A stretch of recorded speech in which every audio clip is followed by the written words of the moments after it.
Doctor साहब, मालेगांव के आजकल के जो सियासी हालात हैं वो आप किस पैराए में देखते हैं और उसमें आपका क्या रोल रहेगा?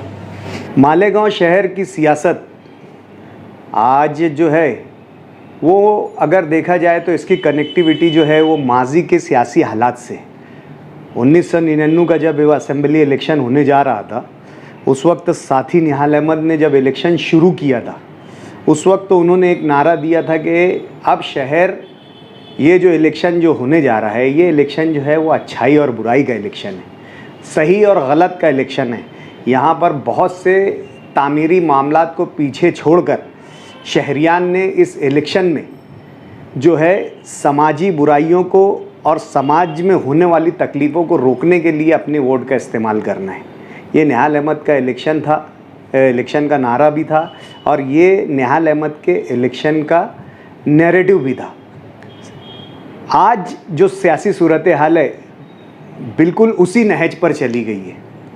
ऐसा लग रहा है कि शहर 1999 में ही खड़ा हुआ है। आज भी जो है शहर की सियासत का बुनियादी मकसद और शहर की सियासत का बुनियादी उन्वान जो है वो आज शहर की समाजी बुराई है। हर तरीके की समाजी बुराई शहर में आम हो चुकी है। देखने में ये आ रहा है कि दूसरे शहर जो हमारे साथ साथ जो है शुरुआत किए थे आज वो तरक्की की बुलंदियों पर पहुंच गए और आज भी हमारे साथ जो 1999 में मसाइल हमारे से जुड़े हुए थे, गुंडागर्दी की सियासत, दादागिरी की सियासत, हफ्ता वसूली की सियासत, ज़मीन माफियाओं की सियासत और नशा और चीज़ों का बेदरिग इस्तेमाल की सियासत, आज भी जो है शहर उसी दहाने पर खड़ा हुआ है। आप लोग देखेंगे कि शहर में ऐसे सियासी ख़ानदान जो शहर में लोगों की ज़मीनों पर कब्ज़ा कर रहे हैं, ज़मीन माफियाओं के तरीके से अपने ज़मीन माफिया बनकर अपने मसाइल को हल कर रहे हैं। घर खाली कराना हो, ज़मीन खाली कराना हो, ज़मीन पर कब्ज़ा करना हो, शहर का एक सियासी ख़ानदान जो है पूरी तरीके से इसमें मुलव्विस और लिपित नज़र आ रहा है।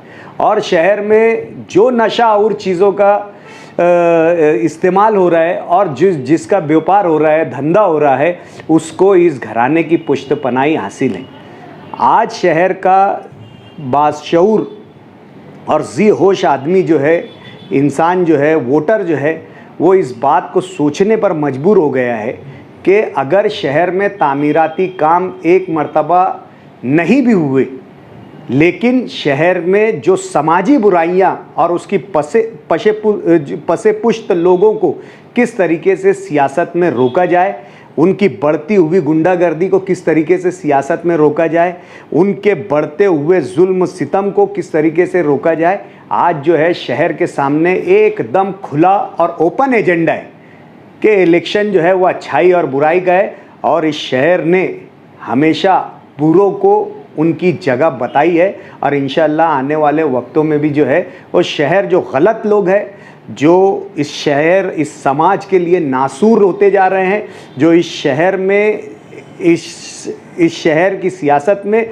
और इस शहरियों की जान के जो है जिन जो शहरियों की जान के लिए ख़तरा लाहक होते जा रहे हैं सियासी लोग, आवाम जो है इस तरीके के लोगों को जो है अपनी जगह दिखाएगी।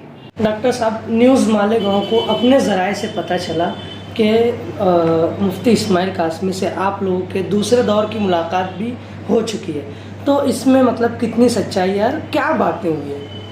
देखिए, पिछली मर्तबा भी हमने वाज़े तौर से कहा था कि मुफ्ती मोहम्मद इस्माइल कासमी जो है वो मजलिस इत्तेहादुल मुस्लिमीन के एमएलए हैं और मजलिस इत्तेहादुल मुस्लिमीन आज अपनी जगह पर खड़ी हुई है। मालेगांव शहर की मजलिस के एमएलए 5 साल पहले भी मजलिस में थे, आज भी वो मजलिस में है। हम लोग 10 साल से मजलिस में हैं, आज भी हम लोग मजलिस में हैं। मजलिस के ज़िम्मेदारान अपनी जगह पर खड़े हुए। आज मजलिस के किसी ज़िम्मेदार के पीछे ये जो है नहीं है कि इसको यहाँ जाना है, ये वहाँ जाना है, ये जाएगा, इसका ये निशान रहेगा, वो आज़ाद लड़ेगा या कांग्रेस टिकट दे रही है, ये दे रही। मजलिस के ज़िम्मेदारान का और मजलिस के जो पिछले 5 साल से मजलिस का सफ़र शहर में शुरू हुआ, वो लोग सब आज अपने अपने मुकाम पर खड़े हुए।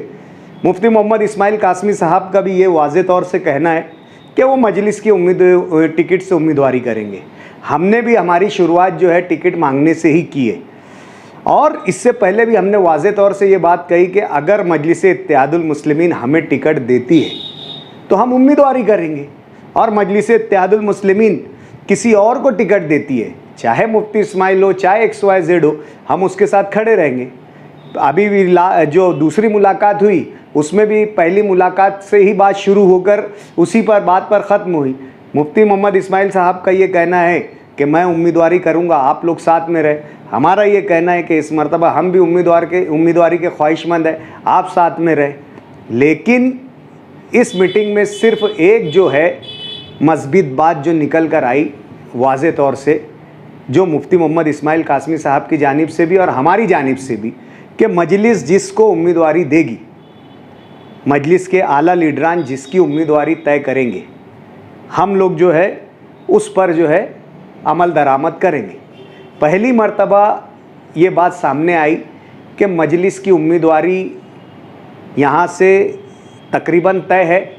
इत्तेफाक सिर्फ इस बात पर होना है कि उम्मीदवारी कौन करेगा, और माजी में भी अगर हमें उम्मीदवारी नहीं मिली तो हमने जिस ईमानदारी से काम किया है, ये शहर बेहतर जानता है कि अगर हम किसी तरीके के किसी कमिटमेंट में आते हैं तो हमारी जिम्मेदारी पूरी तौर से हम निभाते हैं। अब देखना ये है कि अगर हमें टिकट मिलता है तो कौन किसकी जिम्मेदारी निभाएगा, ये आगे की बात है। डॉक्टर साहब, मौलाना उमरान को लेकर भी कुछ चर्चा चल रही है। वो पार्लियामेंट के टाइम भी जो है उनकी ख्वाहिशमंद थी इलेक्शन लड़ने के, अभी भी जो है कुछ उनके अंदर ख्वाहिश जाग रही है। एक दो मरतबा वो मीडिया का भी सामना किए, तो क्या उन्हें सियासत में आना चाहिए? देखिए, जब पार्लियामेंट का इलेक्शन था और उनकी उम्मीदवारी का सवाल जब पैदा हो रहा था, उस वक्त मैंने मौलाना उमरान से मुलाकात करके कहा था कि आप जो है कौमी सतह पर जो है मुसलमानों की नुमाइंदगी करते हैं, और आप जिस प्लेटफॉर्म पर हैं, जैसे मुस्लिम पर्सनल लॉ बोर्ड के आप सेक्रेटरी हैं, और मुस्लिम पर्सनल लॉ बोर्ड जो है मुसलमानों के करंट अफेयर्स पर करंट जो है उनके मसाइल पर अपनी नुमाइंदगी करती है और कौमी सतह पर करती है। तो इस मर्तबा आपको इलेक्शन लड़ना चाहिए। जो इलेक्शन और आपके जहन में जो सवालात है, उस वक्त उन्होंने 3 सवाल में से एक सवाल ये भी रखा था कि अगर मैं इलेक्शन लड़ता हूँ तो लोगों से उनके ताल्लुकात पर क्या असर पड़ेगा। तो मैंने उस वक्त उनको वाज़े ये बात कहा था कि हज़रत, अगर आप पार्लियामेंट का इलेक्शन लड़ते हैं तो पार्लियामेंट मालेगांव के शहर के किसी भी लीडर की ख्वाहिश नहीं है कि वो पार्लियामेंट में उम्मीदवारी करे। आप वाहिद उम्मीदवार जो है तो शहर के तमाम पार्टियों के आप मुत्तफ़िका उम्मीदवार रहेंगे। अगर आप असेंबली इलेक्शन लड़ते हैं तो जाहिर सी बात है फिर आपकी किरदार कुशी भी होगी, फिर आपके बारे में जो है उस सतह पर भी लोग जाकर बात करेंगे जो नहीं करना चाहिए। और अगर आपका जो सवाल है कि आपकी ज़ात नुक्ता इत्तिफ़ाक़ है, तो आपकी ज़ात फिर नुक्ता इंतशार हो जाएगी। फिर शहर का हर लीडर जो है आपके किरदार पर उंगली उठाएगा, आपके यानी ऐसी बातें पेट से पैदा करेगा जो आपके मुतालिक सही नहीं है या गलत है। ये इस तरीके का हमारा उनको उस वक्त भी मशवरा था, आज भी मशवरा है कि अगर सियासत में आना है तो तमाम तर बातों पर जिस तरीके से आपने पार्लियामेंट के इलेक्शन में गौर व खौस किया था, आज भी गौर व खौस करें कि आने के बाद क्या सूरत हाल होगी। हम मौलाना उमरान के भी जो है भाई ख्वाह है, मौलाना से हमारे जो है बहुत अच्छे ताल्लुकात है। हाँ, और हमेशा से मौलाना भी हमारे ख़ानदान के खैर ख्वाह रहे हैं। तो जो बात अगर मौलाना हमको मशवरे के लिए बुलाते हैं तो जो बात हम उनके लिए महसूस कर रहे हैं ज़रूर जो है वो मौलाना के गोशे गुजार करेंगे। मजलिस इत्तेहादुल मुस्लिमीन के मुकामी सदर अब्दुल मालिक भाई जो आवाम में जो है मकबूलियत रखते हैं, आवाम ये जानना चाह रही है कि उनकी अभी सेहत फ़िलहाल कैसी है और इसी तरीके से उनके मामले में जो पेशरफ्त हुई कहाँ तक हुई है। आपने इससे पहले जो हाई कोर्ट भी जाने के लिए कहा था। अब्दुल मालिक फायरिंग मामले में तो आज ये बात एकदम वाज़े है कि पुलिस का रवैया और पुलिस का रोल जो है इस पूरे मामले में जो है वो मशकूक रहा है। हमारी नज़र में तो पुलिस का मामला मशकूक रहा है। पुलिस को जिस सतह पर कार्रवाई करना चाहिए था, जिस रफ्तार के साथ कार्रवाई करना चाहिए था और जितनी ट्रांसपेरेंसी से कार्रवाई करना चाहिए था, पुलिस ने इस मामले में कार्रवाई नहीं की। और हमने जो है माजी में एकदम क्लियर इस बात को कहा था कि अगर पुलिस की कार्रवाई पर हमें जहां भी शक व शुबा मालूम होता है तो हम ज़रूर आगे हमारी जो कार्रवाई है वो हम करेंगे। और इसके लिए हमने जो है अभी हाईकोर्ट में एक पिटिशन दायर की है और अनकरीब जो है उसकी नोटिस सर्व होने वाली है और वो मामला जो है कानूनी यानी तरीके से हम वो मामला जो लड़ेंगे। और रही दीगर जो बातें हैं वो भी हम कानून जो है हुकूमत की जो एजेंसीज़ है जो इस तरीके के मामलात पर जो है कार्रवाई करती है और जो महकमात है वहाँ जाकर हम हमारी बात रख रहे हैं। मुस्तकबिल करीब में इंशाल्लाह उसके नताइज वाज़े तौर से शहरियान को दिखेंगे।